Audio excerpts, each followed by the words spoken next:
ఎక్కడికి పరుగు. ఓం నమస్కారం అండి. నేను శాస్త్రీయ మునగాల శాస్త్రీయ సమాధాన సేనకు స్వాగతం సుస్వాగతం. ఇవాళ ఒక క్వశ్చన్ తోటి ఆ, అడుగుదామని చెప్పి డాక్టర్ వెంకటా చాగంటి గారి దగ్గరికి వచ్చాను. నమస్కారం డాక్టర్ గారు. ఓం నమస్తే శాస్త్రి గారు, నమస్కారం అండి. మీరు క్వశ్చన్లతోనే వస్తారు, ఎప్పుడు ఆన్సర్లతో వచ్చారా మా కోసం చెప్పండి. సార్ సార్ నేను హనుమంతుడి ముందు కుప్పిగంతలు వేయను సార్. సో మీరు కుప్పి మొత్తాన్ని నన్ను కోచింగ్ చేశారు కూడా, పోనివ్వండి కానీ. మిమ్మల్ని హనుమంతుడు అన్నాను సార్, కోతి కాదు సార్. అనుకుంటున్నారు అదేలేండి, అంటే ఎలా అర్థం తీసుకోవాలి చెప్తున్నారు. ఓకే. Yeah okay. కానీ ఇది ఇతని పేరు ఏంటంటే విశ్వనాథ్ కానూరి అన్నమాట. ఈయన వైజాగ్లో ఉంటారు. ఓకే, ఆయన ప్రశ్న మీ ప్రశ్నలు కాదు అయితే. నా ప్రశ్న కాదు సార్, ఈయనదే ప్రశ్న అన్నమాట. ఉమ్, ఈయన ప్రశ్న అడిగాడు. మూడు ప్రశ్నలు వేసుకోవచ్చు దీన్ని. ఉమ్, నేను ఉమ్. ఫస్ట్ క్వశ్చన్ ఏమంటున్నాడంటే, ఈ డైనాస్టీల గురించి మాట్లాడుతూ మా నేను చిన్నప్పుడు చదివిన హిస్టరీ పుస్తకాలలో కానీ అందులో various Kings in the Puranas history బుక్స్లో ఉన్నాయి. అందులో ఆ కింగ్ కానివి అతను సూర్య డైనాసిటీ నుంచి వచ్చాడని, చంద్ర డైనాసిటీ నుంచి వచ్చాడని, అగ్ని డైనాసిటీ అని, నాగా డైనాసిటీ అని, యదు డైనాసిటీ అని అంటుంటారు కదా. ఇట్లా హ్యూమన్స్ సన్ దగ్గర నుంచి కానీ, మూన్ దగ్గర నుంచి కానీ, ఫైర్ కానీ, నాగా అంటే సర్పెంట్ రేసు ఇట్లా ఆ, వచ్చే ఛాన్స్ ఉందా? ఏమిటి అసలు ఈ చిక్కు ప్రశ్నని ముడి ఎట్లా ఇప్పుతారు మీరు? అంటే ఇప్పుడు రాముడిది సూర్యవంశం, అవును. అండ్ ఇప్పుడు పాండవులది చంద్రవంశం, చంద్రవంశం. అవును. సో కృష్ణుడిది యదువంశం. అవును. ఇట్లా మీకు వంశాలు ఉన్నాయంటే ఇప్పుడు మీరు సూర్యుడి నుంచి రావటం ఏంటి, సూర్యవంశము అంటే ఏమిటి ఎస్. అన్నది ఇంపార్టెంట్, చంద్రవంశం అంటే ఏంటి అది ఇంపార్టెంట్. ఇంపార్టెంట్. యా. ఓకే, దీనిలో అసలు ఇది పెద్ద చిక్కు అసలు కాదు, చాలా సింపుల్ విషయం ఇది. ఇప్పుడు ఒకటి కన్ఫ్యూజ్ చేసి రాతలు రాసేస్తే అందరూ మనం చెప్పలేం, కానీ ఏంటంటే ఈ మధ్య పల్కీ శర్మ అని ఒక ఆవిడ తెలుసు కదా మీకు, న్యూస్ అవును. అవును. న్యూస్. ఫస్ట్లోనేమో దానిలో చేశారు, దేనిలో మన ఒక ఛానల్లో, తర్వాత ఇంకోటి ఫస్ట్ పోస్ట్లోకి వచ్చి చేశారు. ఆ తర్వాత ఇప్పుడు ఐజీఆర్ అని ఏదో పెట్టుకున్నారు, ఓ. ఇండియా గ్లోబల్ రీసెర్చ్ ఏదో ఉంది మొత్తానికి, దానికి ఏదో పెట్టుకున్నారు. అందులో ఆవిడ చెప్తున్నారు, ఆవిడ ఒక మంచి విషయం చెప్పారు, చాలా బాగా చెప్పారు. ఇదివరకు ఒక గ్రామం వాళ్ళు ఇంకో గ్రామాన్ని జయించాలన్నా, ఒక రాజ్యం వాళ్ళు ఇంకో రాజ్యాన్ని జయించాలన్నా ఏం చేసేవాడంటే ఆ రాజ్యంలో బావుల్లో విషం కలిపేవారు. ఓకే. ఎందుకంటే అప్పట్లో బోర్వెల్స్ ఇవన్నీ లేవు కదా, బావుల నీళ్ళేగా తాగేది. అవును. సో అవును. ఆ నీళ్లు తాగంగానే వాళ్ళు చచ్చిపోయేవాళ్ళు, దాంతో ఆ రాజ్యం కబ్జా చేసుకునేవాళ్ళు వీళ్ళు. ఉమ్. అయితే విషయం ఏంటంటే దీనిలో ఒక చిక్కుముడి ఏంటంటే, బావుల్లో నీళ్లు కలిపితే రేపు పొద్దున నువ్వు కూడా అక్కడికి వస్తే రాజ్యం జయించినా ఆ నీళ్ళే నువ్వు తాగాల్సి వస్తుంది. అవును.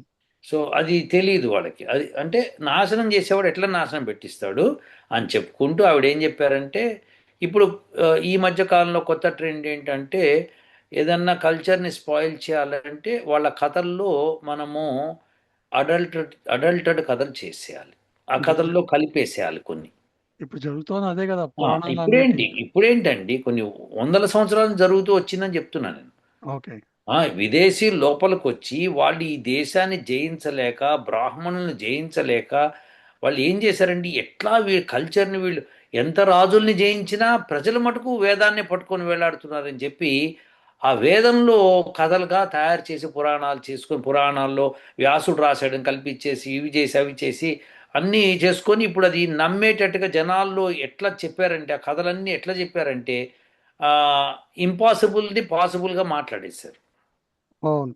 సో ఇవన్నీ కూడా చేయడం మూలం ఏమవుతోందంటే, ఆ కథలు చేయడం వల్ల కల్చర్ పాడైపోయింది భారతదేశంలో.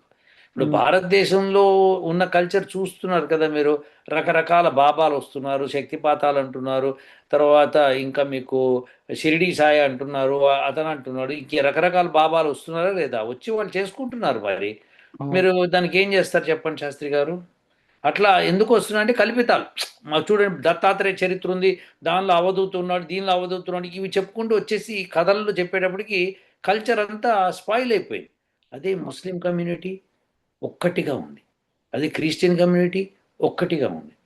క్రిస్టియన్ కమ్యూనిటీ జీసస్ ఒక్కడే, కానీ ఉమ్. ప్రాబ్లం లేదు. అలాగే ముస్లిం కమ్యూనిటీ అల్లా ఒకడే, ప్రాబ్లం లేదు. మనకు వచ్చేటప్పటికి మీకు మేనేజ్మెంట్‌లో ఒక కాన్సెప్ట్ ఉందన్నమాట. When you can't convince people confuse them అని చెప్పి. Confuse them. అదే చేశారు. ఇప్పుడు వీళ్ళు ఈ కన్‌ఫ్యూజన్ ఇంకా ఎక్కువైపోయి ఎవడికి కావాల్సిన డబ్బులు వాడు సంపాదించుకుంటున్నాడు. సో, అవును. ఇప్పుడు అది పల్కి గారు చెప్పారు. చక్కగా ఆవిడ బాగా చెప్పారు. ఆ మాట వాస్తవం. కాబట్టి అవును. ఇప్పుడు సూర్యవంశం అనంగానే సూర్యుడి నుంచి రావటం కాదు తీసుకోవాల్సింది. ఫర్ ఎగ్జాంపుల్ డీఎంకే సింబల్ ఏంటి తెలుసా శాస్త్రి గారు మీరు? సూర్యుడే గదా! Yes. Rising sun. Rising sun. అవును.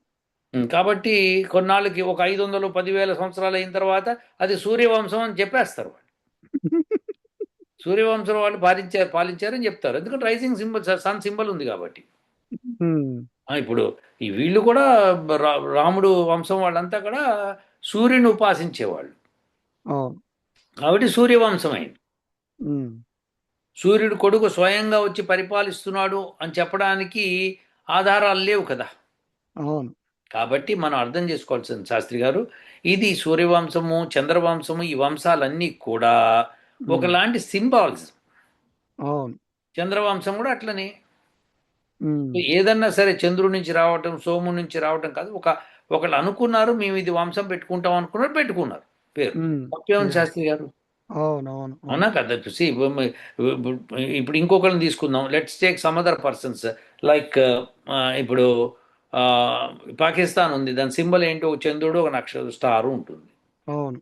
అట్లా అందరికీ అన్ని ముస్లిం దేశాలకు అట్లా లేదు కదా! ఇంకేవేవో ఉంటాయి. రకరకాలున్నాయి. అవును. అందరూ ముస్లిమ్సే మళ్ళీ అక్కడ. అవును. కాబట్టి ఎవరి సింబల్స్ వాళ్ళకున్నాయి. అదే మీరు అవును. మలేషియాకి వెళ్ళారనుకోండి అది ముస్లిం కంట్రీయే. కానీ అవును. వాళ్ళ నోటు మీద వాళ్ళ కరెన్సీ నోటు మీద వినాయకుడు ఉంటాడు. ఓహ్!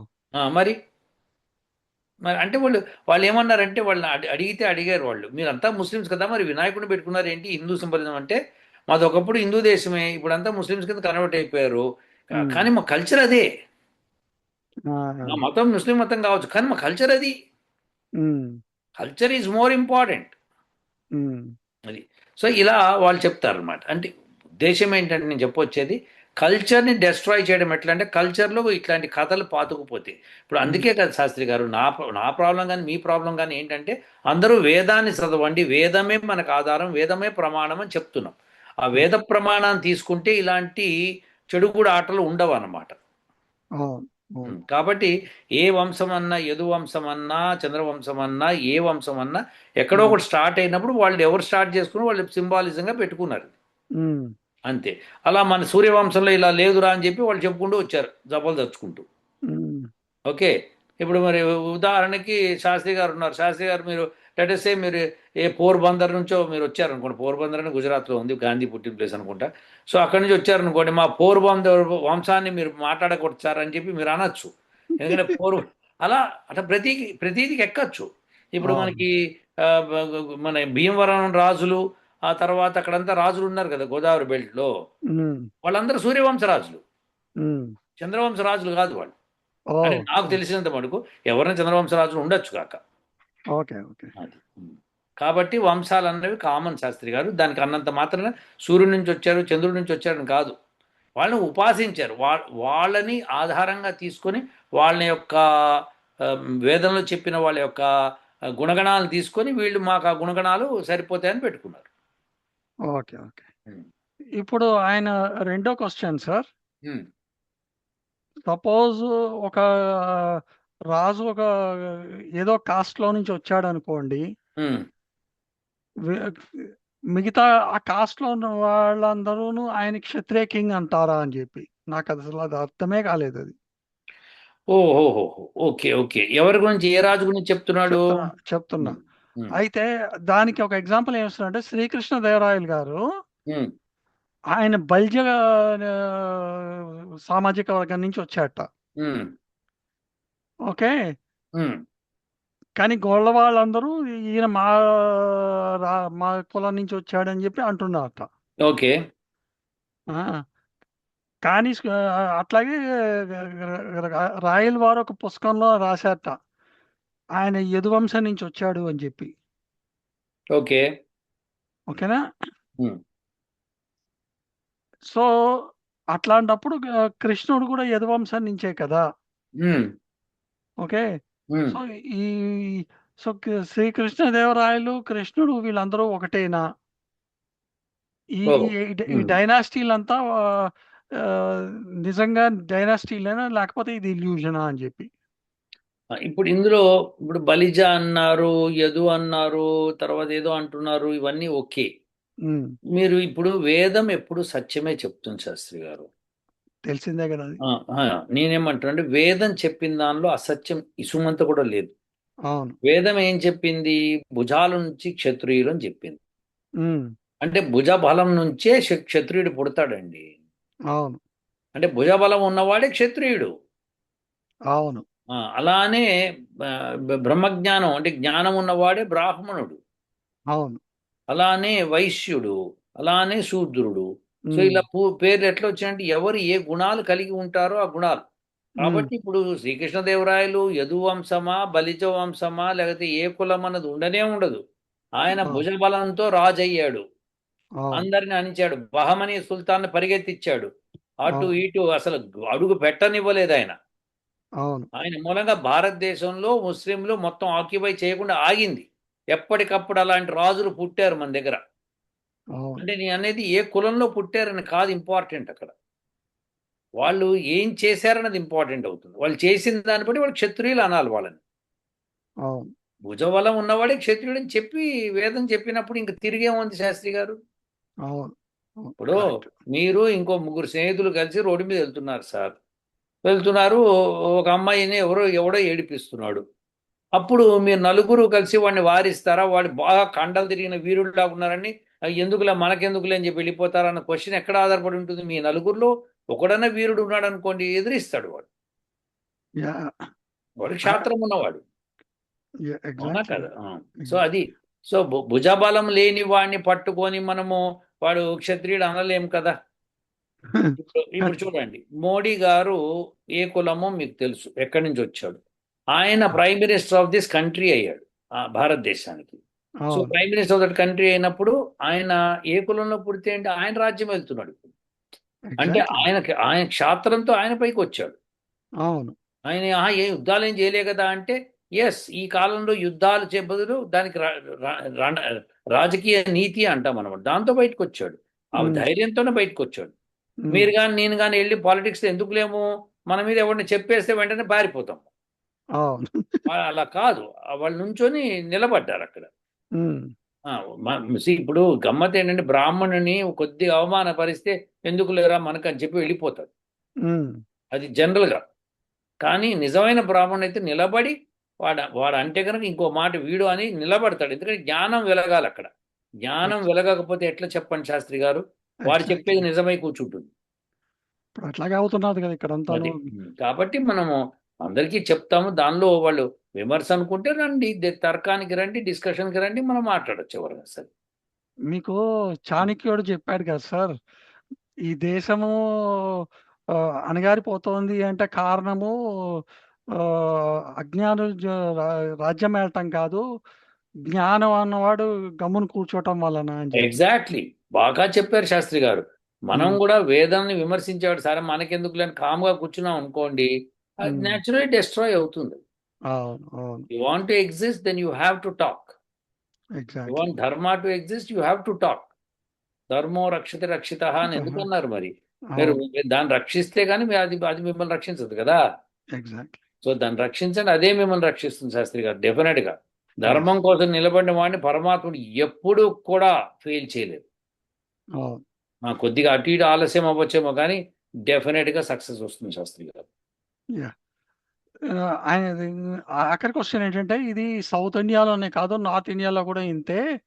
రాజ్‌పూట్స్ అని ఉన్నారు కదా! ఉమ్, రాజ్‌పూట్స్ కూడా ఇట్లాగే అంటారు. అందరూ రాజ్‌పూట్స్ అంతా ఒకటే కాస్ట్ ఉన్నా కూడాను, ఉమ్. ఒకళ్ళు చంద్రవంశం నుంచి వచ్చామంటున్నారు, ఒకళ్ళు సూర్యవంశం నుంచి వచ్చామంటున్నారు.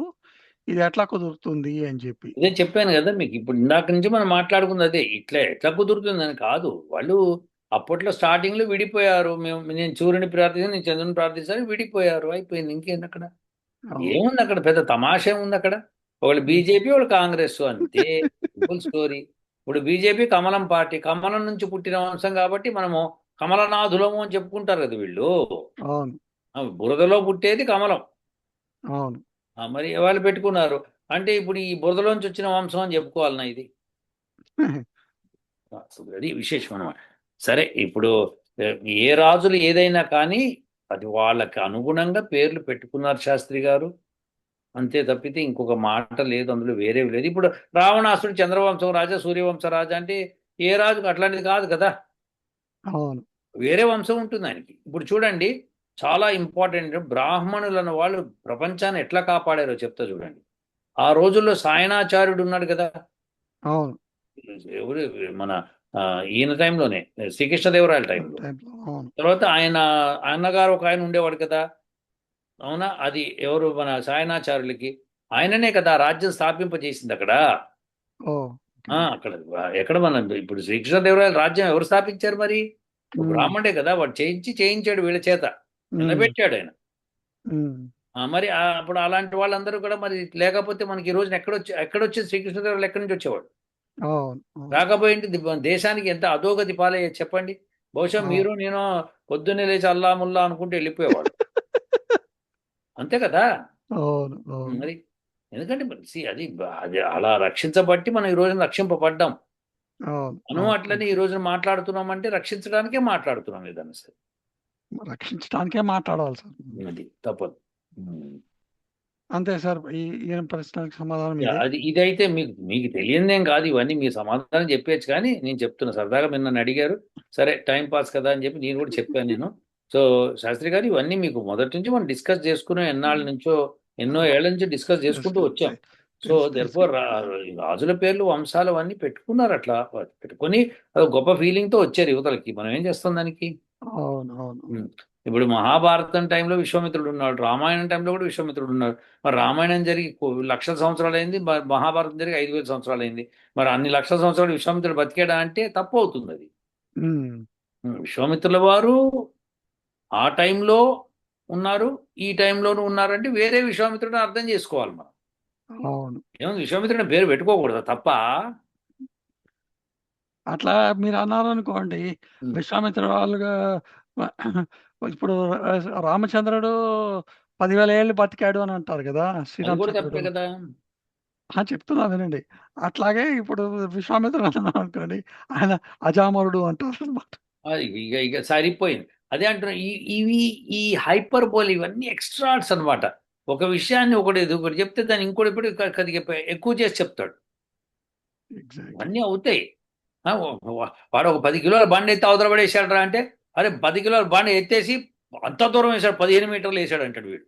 ఇంకో రెండో వచ్చి అసలు వాడు భలే అంటే 15 కిలోల బరువుని 10 మీటర్ల దూరం వేసాడు అంటాడు. అంటే ఆ 10-15 మారిపోయింది.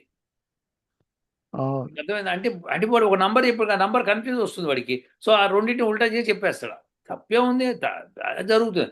ఫ్యాక్ట్ ఏం జరిగిందా ఎవడికి తెలియదు. కాబట్టి మనం ఏది నమ్మాలి అంటే, ఎస్ మనుషుల్లో బలం ఉండింది, ఆ రోజున మంచి బలవంతులు ఉంటుంది, స్కిల్ ఉండింది, ఆర్చరీ స్కిల్ ఉండింది, ఎవ్రీథింగ్ గుడ్. కానీ మనం చెప్పినంత విపరీతంగా ఆలోచించకూడదు.